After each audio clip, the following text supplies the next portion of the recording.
Bonjour à toutes et à tous et bienvenue pour la correction de cet exercice. Alors on donne r de xy une fraction rationnelle à deux variables et on suppose que r n'a pas de pôle sur le cercle unité. On veut montrer que l'intégrale de 0 à 2pi de r cos θ sin θ dθ s'exprime en fonction des résidus d'une certaine fonction holomorphe. Alors l'idée c'est, si on regarde ici notre fonction holomorphe, on a du 1 demi de z plus 1 sur z et 1 sur 2i de z moins 1 sur z. Ça peut nous faire penser à des choses comme cosinus et sinus. Et effectivement, ça va être le cas. Donc nous, l'intégrale de 0 à 2pi de r cos θ sin θ, c'est de là que vient l'idée. On va l'écrire sous la forme l'intégrale entre 0 et 2pi de r non plus de cos θ, mais de eiθ plus e moins iθ sur 2 et eiθ moins e moins iθ sur 2pi dθ. Alors, là on commence à se rapprocher de quelque chose. Nous on aimerait bien voir l'intégrale d'un chemin. D'accord? C'est l'intégrale d'un chemin gamma en fonction du cercle unitaire. Mais cette intégrale-là, ça devrait nous donner quelque chose sous la forme 0 de pi f de θ. Et à la fin, ici on doit dériver par on doit multiplier par la dérivée du chemin, donc i eiθ. D'accord? Ça c'est ce qu'on a, hop, c'est ce à quoi on pense.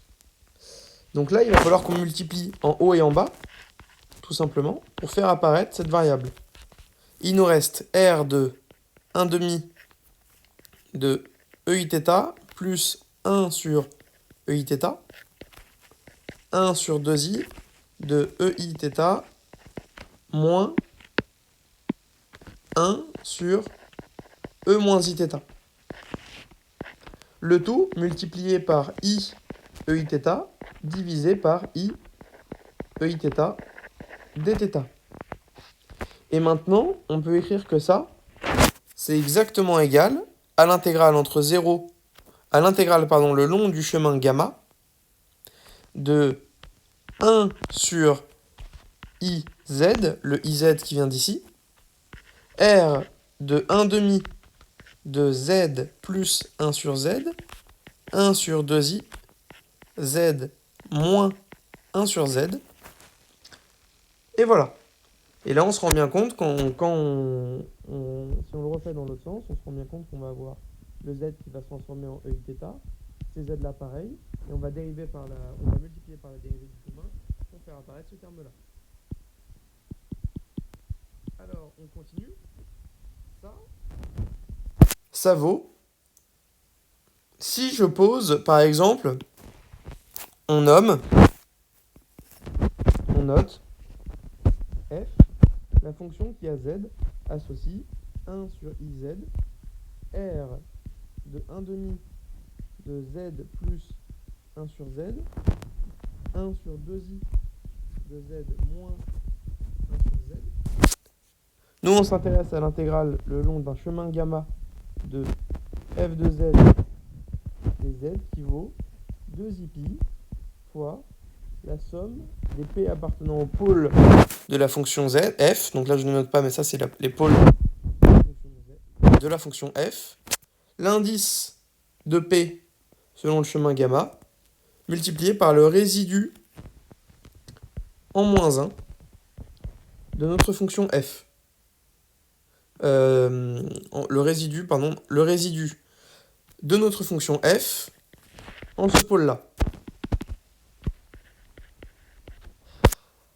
Et voilà, on a donc exprimé notre intégrale sous la forme d'une somme de résidus d'une certaine fonction. On veut l'utiliser maintenant pour calculer cette intégrale-là. Donc l'intégrale entre 0 et 2pi de 1 divisé par a plus cos θ, avec a strictement plus grand que 1. Alors on va essayer de faire comme tout à l'heure, on va poser donc r de x, y qui vaut 1 divisé par a plus x. Comme ça, on aura bien r de cos θ sin θ égale 1 divisé par a plus cos θ. Super. Alors maintenant, j'en déduis que l'intégrale que je cherche, l'intégrale le long du chemin gamma, l'intégrale que je cherche, l'intégrale de 0 à 2pi, de 1 sur a plus cos θ dθ, c'est égal à 2i pi fois, donc je reprends cette formule-là, la somme des p appartenant au pôle de notre fonction f, l'indice de ce pôle-là sur le chemin gamma, et le résidu en ce pôle de notre fonction f. Alors que vaut notre fonction f? On a f, la fonction qui a z, associe, donc dans notre cas-là, on est sous la forme 1 de iz, r de 1 demi de z plus 1 sur z, et là, donc là, 1 de i, z moins 1 sur z, c'est-à-dire 1 sur iz multiplié par 1 sur, alors, a plus, maintenant c'est mon x qui est ici, donc 1 demi de z plus 1 sur z, qui vaut donc, alors, là je vais développer un peu ça, ça vaut donc 1 sur i multiplié par, on va multiplier aussi par 2, tac, 2i, multiplié donc par z carré, plus 2az, plus 2az, plus 1. D'accord. On commence à approcher. Maintenant, il faut que je calcule tout, il faut que je trouve tous les résidus de cette fonction. Donc, cette fraction rationnelle, oui. On va essayer d'écrire cet élément-là sous une forme factorisée. Donc, ce polynôme, le polynôme x carré plus 2ax, ici il y a un 2, hop, plus 2ax plus 1, admet un discriminant égal à 4a au carré moins 4, c'est-à-dire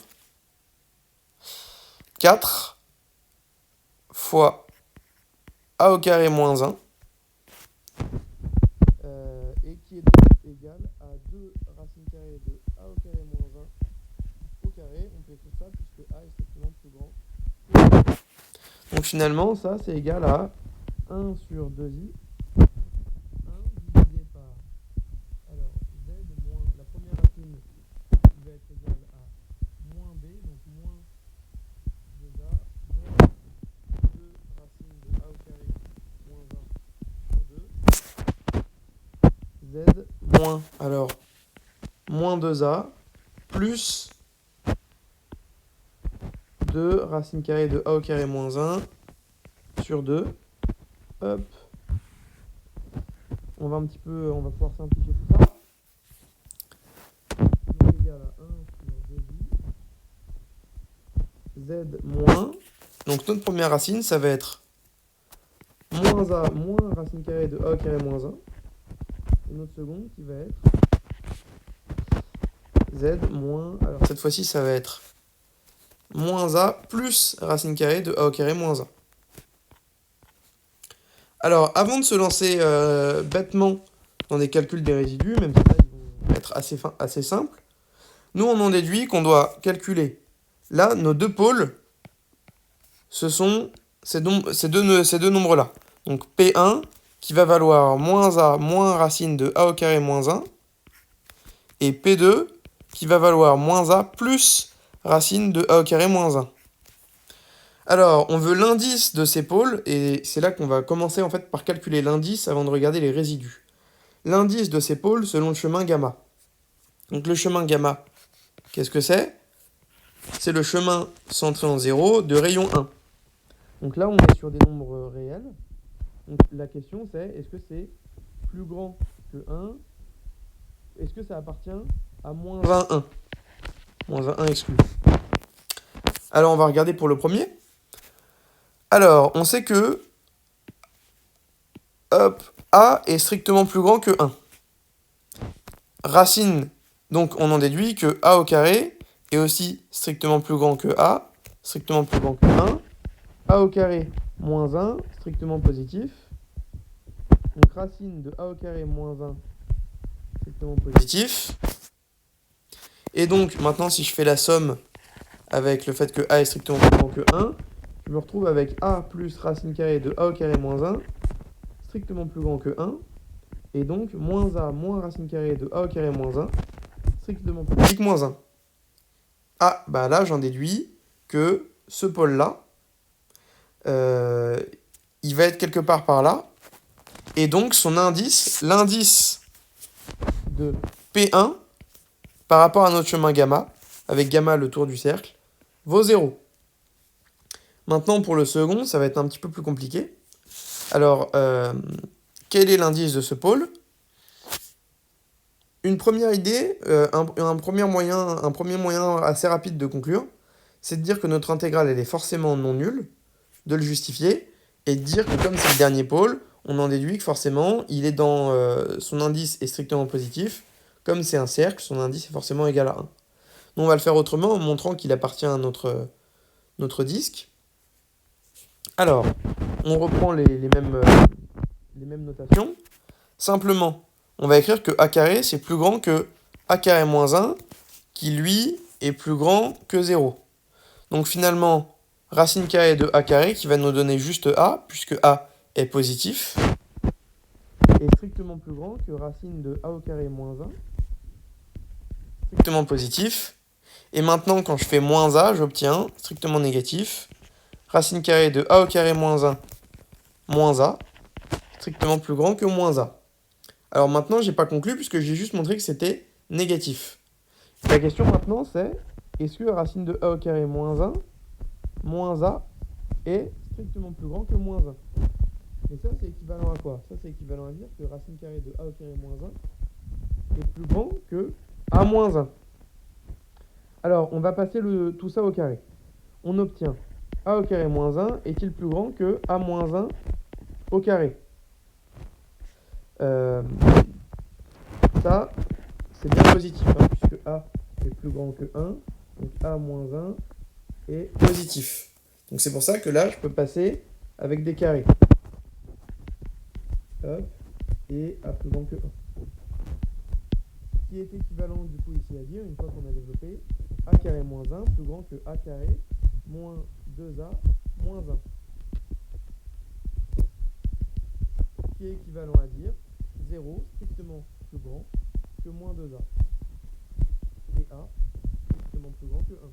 C'est le cas, on en déduit que notre nombre, notre second indice est plus grand que moins 1, il est aussi plus petit que 0, donc finalement l'indice de P2 selon le chemin gamma est égal à 1.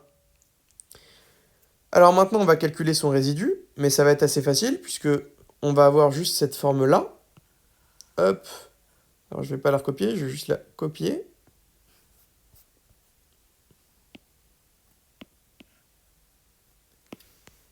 Qui va donc être équivalent au voisinage de P2 à 1 sur 2i multiplié par, alors, celui-ci c'est notre premier pôle, donc ça va être égal, ça va être équivalent à 1 sur z moins P2, et là ça va être P1 moins P2. Pardon, l'inverse. Hop. Je vais le réécrire en fait un tout petit peu différemment. Ça, finalement, on va l'écrire 1 sur 2i, facteur de z moins P1, facteur de z moins P2. Voilà.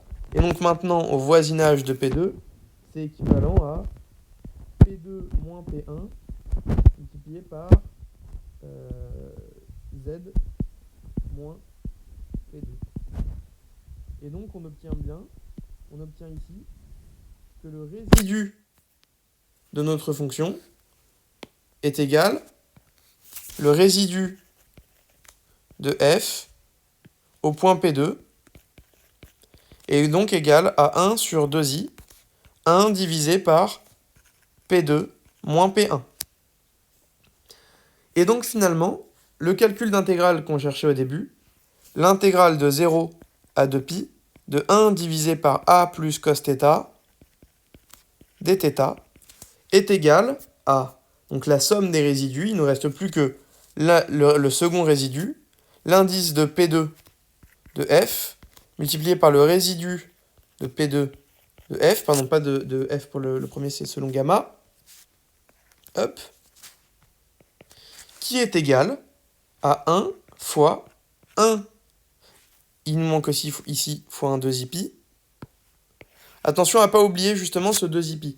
Le 2i, c'est vraiment quelque chose qu'on oublie assez régulièrement. Il ne faut pas l'oublier. Donc fois 2i fois 1 fois 1 sur 2i divisé par P2 moins P1. Qui vaut donc, les 2i vont se simplifier, pi divisé par P2 moins P1, c'est-à-dire, alors, P2, on avait dit que c'était celle avec tout, avec P2, c'était moins 1 plus racine carrée de a au carré moins 1, hop, tout ceci, moins a moins racine de a au carré moins 1, qui vaut pi divisé par, alors, il nous reste racine carrée de a au carré moins 1 fois 2.